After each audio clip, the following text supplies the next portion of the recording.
हं. नमस्कार, माझे नाव अर्णव अजित पाटील. माझ्या शाळेचे नाव जेबा पाटील हायस्कूल चिखली. आपण सर्वजण जाणतो, पाणी आहे तरच जीवन आहे. पण आज आपल्याच गावांमध्ये पाण्याचे प्रश्न दिवसेंदिवस गंभीर होत चालले आहेत. उन्हाळा सुरू झाला की विहिरी कोरड्या पडतात, हँडपंप बंद पडतात, टँकरवर अवलंबून राहावे लागते. ही परिस्थिती का निर्माण झाली? कारण आपण पाणी वापरतो, पण त्यांचे पुनर्भरण करत नाही. पावसाळ्यात आकाशातून लाखो लिटर पाणी जमिनीवर पडते, पण आपण ते साठवू शकत नाही.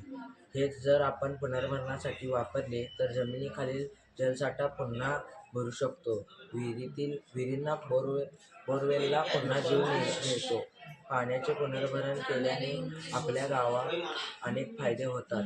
शेतीतील पुरेसे पाणी मिळते, पीक उत्पादन वाढते, शेतकऱ्यांचे उत्पन्न वाढते, जनावरांना पाणी मिळते, दुधाचे उत्पादन वाढते, महिलांना पाणी आणण्यासाठी लांब जावे लागत नाही. गावात स्वच्छता सुधारते, आरोग्य चांगले राहते. सर्वात महत्त्वाचे म्हणजे गाव स्वावलंबी बनते. जेव्हा प्रत्येक थेंब जपला जातो तेव्हा प्रत्येक घरात समाधान येते.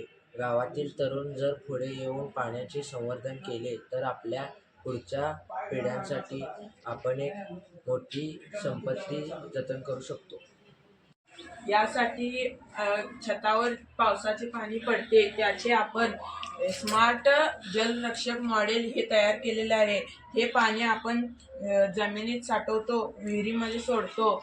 उन्हाळ्यामध्ये ते पाणी कमी पडते, त्यामुळे पिण्यासाठी वापरण्यात येते व शेतीसाठीही वापरता येते. पाण्याचे पुनर्भरण स्वावलंबी ग्राम पाणी व्यवस्थापक प्रणाली विकसित करत आहे.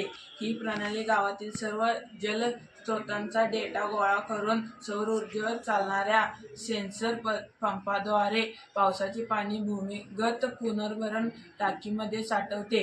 गावाच्या टाकीमध्ये सेन्सर बसवून पाणी पातळी व वापर यावर नजर ठेवली जाते. वापरकर्त्यांना मोबाईल ॲपद्वारे माहिती मिळते. ग्रामपंचायतीतील डेटा रिपोर्ट मिळवून योग्य योजना करता येते. या प्रणालीमुळे पाण्याचे पुनर्भरण वाढते, वाया जाणारे पाणी कमी होते आणि प्रत्येक घराला पाणीपुरवठा स्वावलंबीपणे होतो.